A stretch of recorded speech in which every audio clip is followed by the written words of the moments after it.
Hey folks, it's Rob and welcome back. We're continuing our series today on Night of the Living Dead by Alan Varney. I believe this is part 22.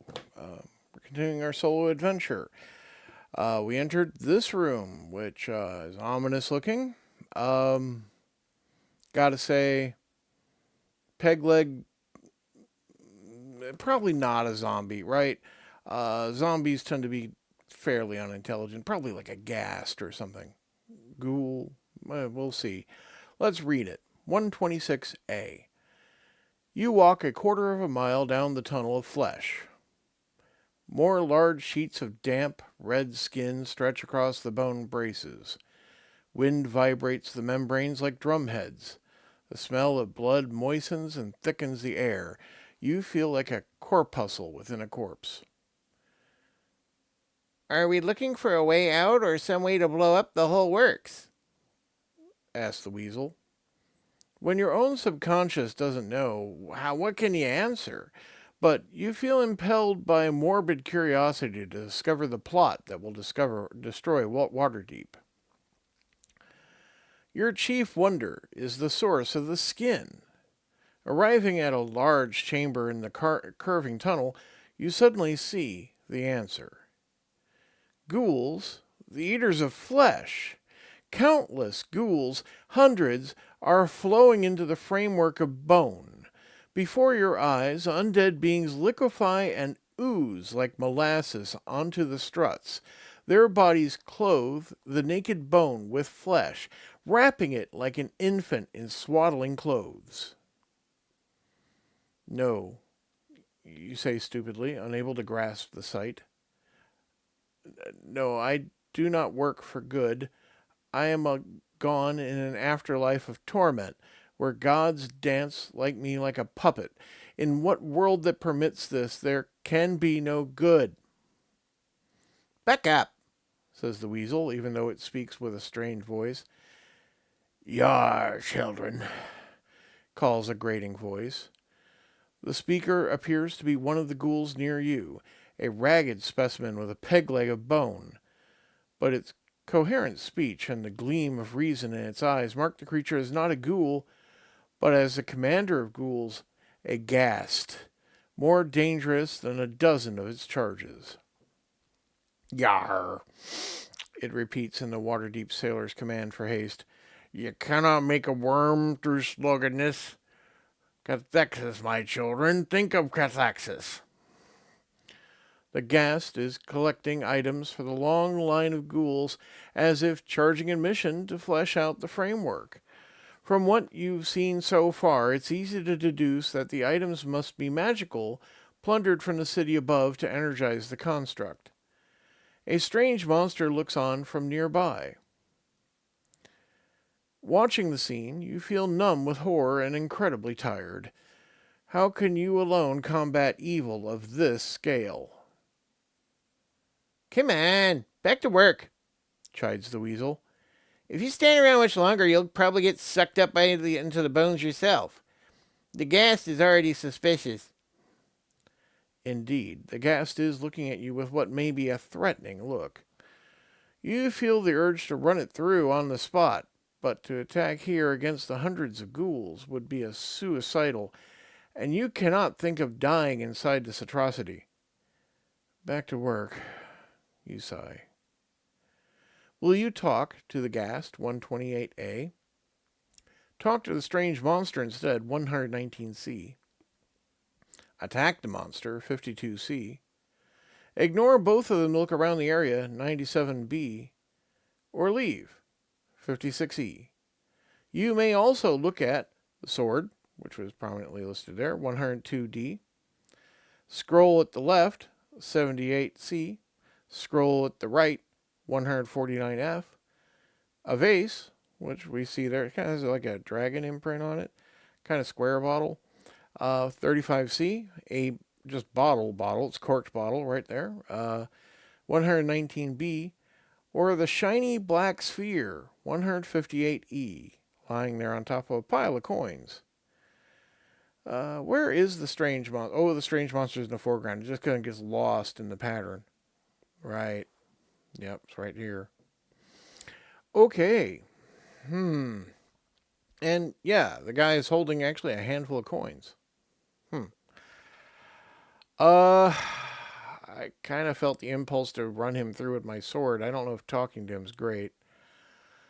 But it might allay some suspicion to talk to him, since he's already like kind of staring at me with a menacing look. But I mean, does he have a not menacing look? I'd hate to see this guy smile. Um, we could look at the stuff on the ground until we get, raise someone's suspicions. Who knows? Maybe there's a piece of the water staff of water deep still around, I guess, or something useful. Shiny black sphere, huh? Well, it's clearly not a sphere of annihilation or something because it's, lying there on top of a pile of coins. 158E? 158E. As soon as you touch the sphere, you sense its evil. A tingling in your limbs betrays its necromantic energy. The sphere would have paralyzed a living man, but since you're undead, you're immune to its effects. Unfortunately, since everyone you may fight here is in the worm is also undead, the sphere is worthless to you. Go back to 126E to look around, or leave 56E. Well, we'll go back and we'll look some more. All right, how about the bottle, since we're working our way up? 119B. 119B. When you pick up the bottle, liquid sloshes inside. Why do you have this strange fear of it? You master your fear and hold the serpicule close. It sniffs, then shouts, "Holy water!" Around you, ghouls shy back in panic. "How'd that get in here? Ninny, you brought that! Get rid of that stuff!" Holy water. Water blessed by a cleric, deadly to every corporeal undead, including yourself. You drop the bottle, and it hits the flesh below with a squish. "Nah, you don't get rid of that thing so easy, lad," says the peg lad ghast from a safe distance. "Mark me words, you found it, you must quit of it." The threat of the ghast tone persuades you to pick up the bottle. You must leave behind one of your other possessions if necessary. Well, I don't have to leave behind something. I have space. We just got rid of something. So, holy water, fun. I mean, that might be useful. As long as I don't kill myself with it. Okay.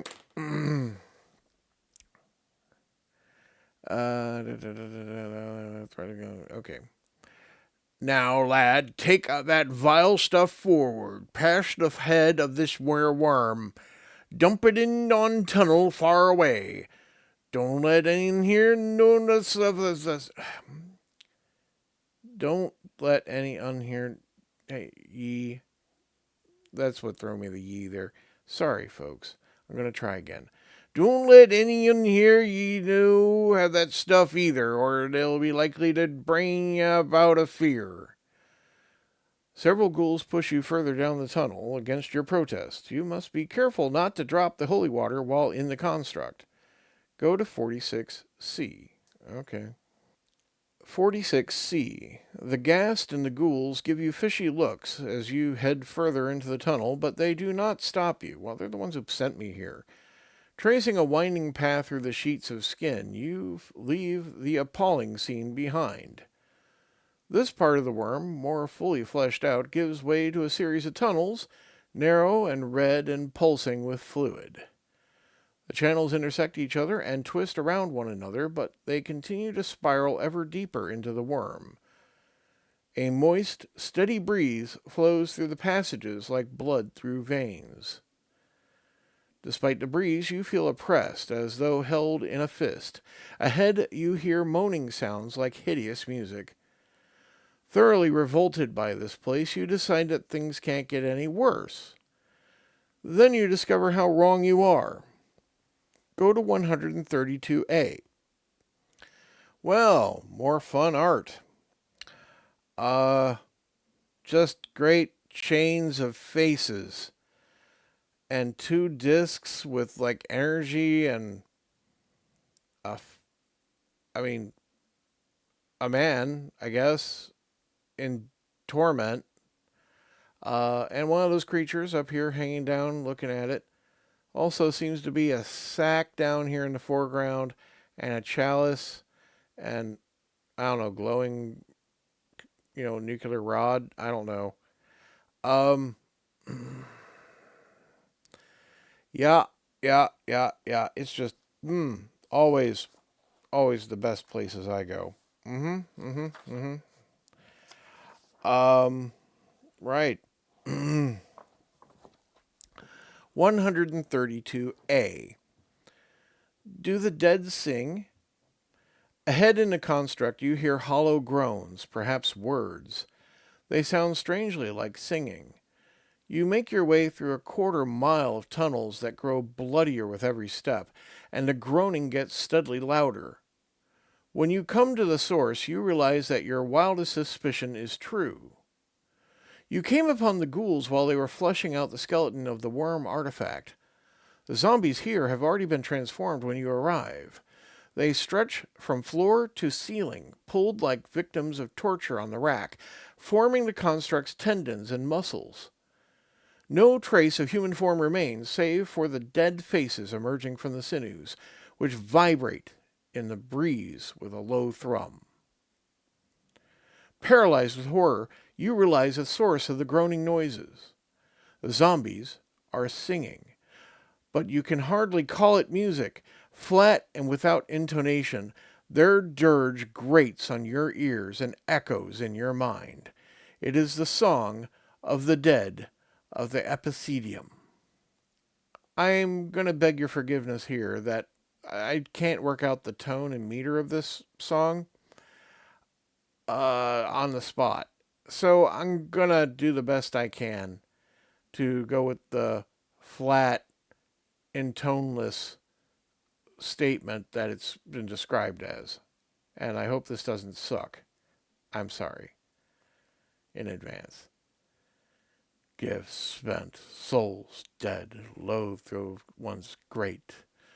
New breath, how the bone thrown. Dead revenged, how the bone thrown. Death fades, waste, wane, flesh spreads, grows, surge. Worm's life, where the bone thrown. Life's doom, what? The bone throne.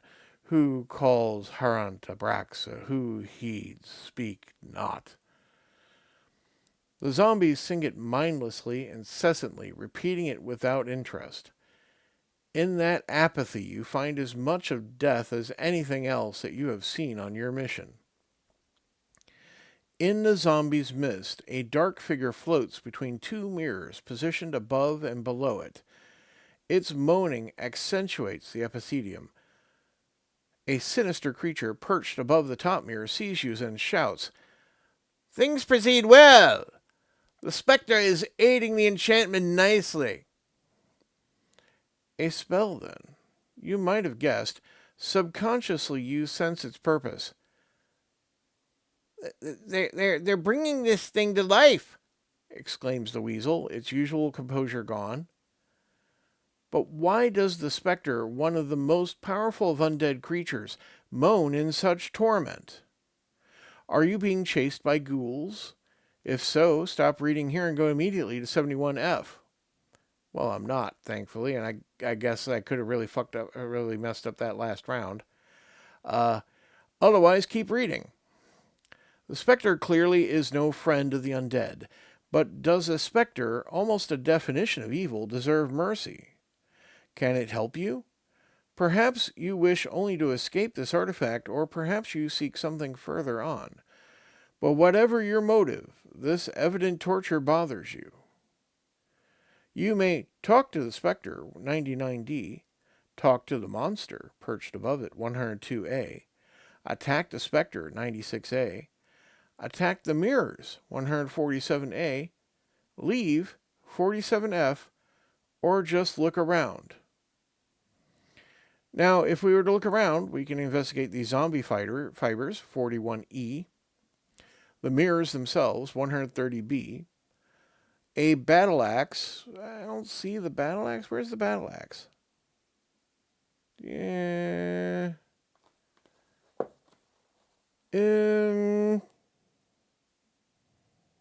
Well, I guess I'm blind. I don't see it. The battle axe is 24D. The rod, which I guess is the glowing thing, 100D. The chalice, 130C. Or the lever pouch, 113G.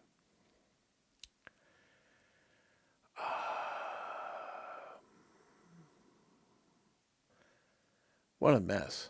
Um, I don't want to talk to the strange creature, one of those adjutants. They're just servants of Orcus, and they're not necessarily going to benefit me by any means. I also don't think it's terribly productive to, fight them when I have a big fight to do. Obviously, the big thing is the thing I care about. Um, and we've come so far. I'd hate to just waste effort on stupid things, right? Um, but maybe we should talk to the specter who's being just tortured. Or I could just smash the mirrors. Hmm.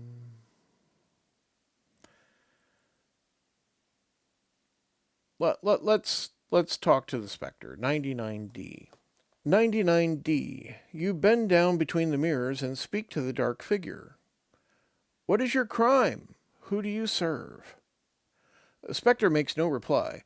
Lost in agony, it doesn't hear a word, but what causes its pain? Hurrah! The specter cries suddenly. Its voice jolts you, for the tone is clear, full, and human. Foul wizard! Your night of black wind is over. Have you been to the Hall of Heroes in the City of the Dead Cemetery? Or have you read about the book of this adventure called The Night of the Black Wind? If you have done either of these, go to 104F.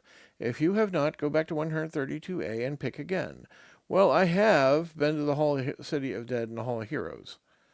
100. I don't know if we've read the book, honestly, but we have definitely been to the hall, and that's 104F. So, okay. 104F. Hearing the specter's tortured babble, you recognize him as the shade of the hero Calperion, who slay the wizard Harant on the night of the Black Wind. Harant, now returned as a lich, must have raised Calperion to enact his revenge. This specter, whatever his appearance, is not evil. You resolve to smash the mirrors and try to rescue him. Go to 147A.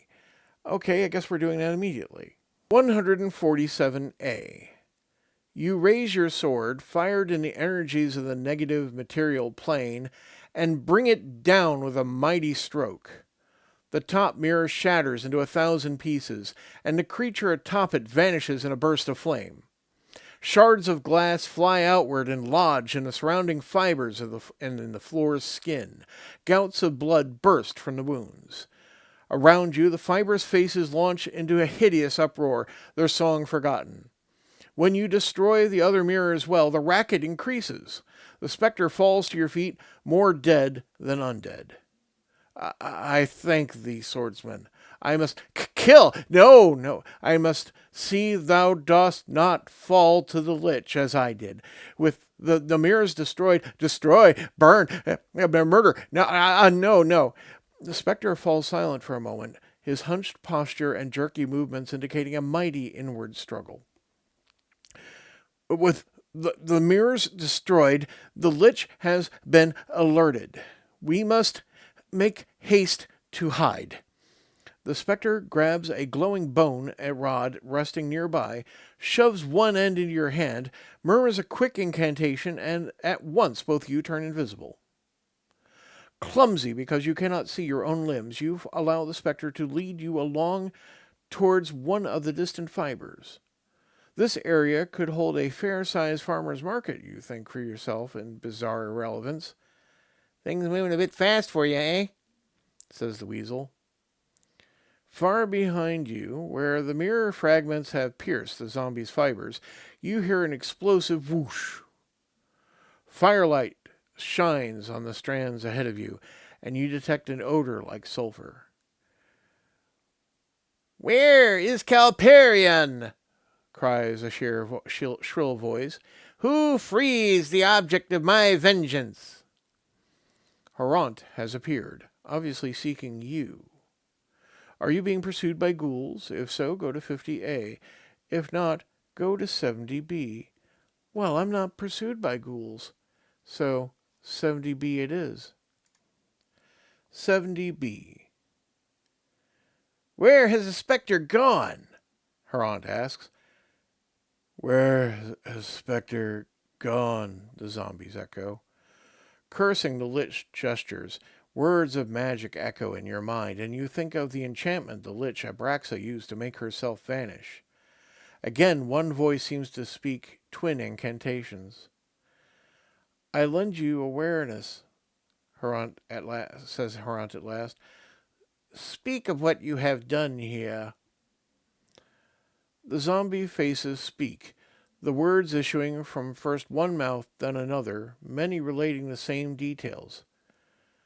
One in steel, broke glass, both took rod of bone, gone, gone. Gone? How? Cries the Lich. Where? Vanished, vanished, the zombies reply. Beside you, one of the fibers speaks. No, it's not a fiber, it's the spectre. Next to you, Calperion is imitating the zombies' hollow voices. Passed up, he drones, loudly. Flew through the roof. Cursing violently now, the Lich gestures again and shouts, I return you to your former state. And then he disappears in a yellow-brown cloud. I wouldn't want to disappear in a yellow-brown cloud. Seems too much like a fart. Anyhow, Calperion whispers another incantation, and you return to visibility. Well done, you say.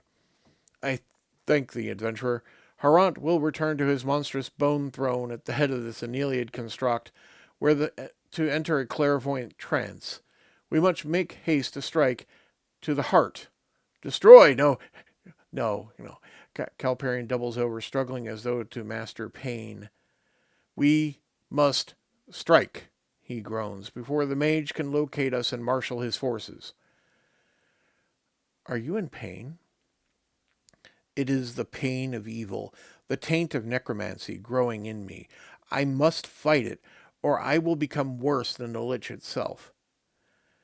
You, warrior, help me to kill this fiend once and for all, so I may return to my reserved rest.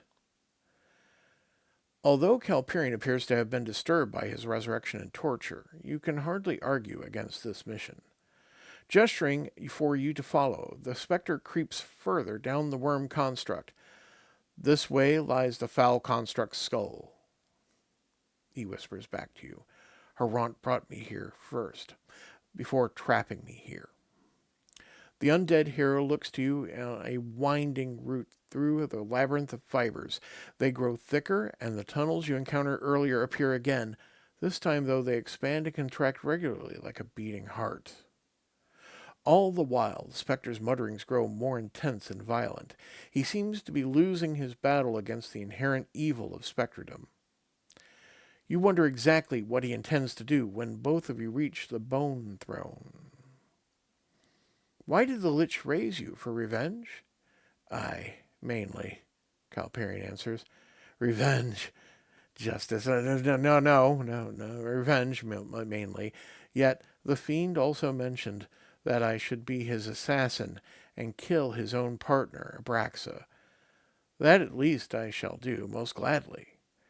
Mark evidence box A on your bookmark. I already have marked evidence box A on my bookmark, but that's fine. Finally, the spectre points down at the moist, narrow passage at your feet. We must crawl through here to reach the skull. If we still breathed air, we'd never survive this passage. He begins to work himself into the tight channel, which squishes under his grip. Follow, and we shall confront the Lich, which may become separated. If I do not meet you again before the Bone Throne, I still think of you with gratitude for your deed. He wrestles his way in, and you are about to follow. But down another tunnel, not very far from where you now stand, you see what looks to be like a moving figure. It appears to be a young woman, yet no life aura clings to her. You must decide. Will you crawl through the passage after the specter, 144A, or will you leave Calperion and go alone to investigate the woman in the next chamber, 138A? And this is the point where I'm going to frustratingly stop our reading today. Thank you ever so much for your time and attention, and I hope you're enjoying this greatly. Have a great day. Goodbye.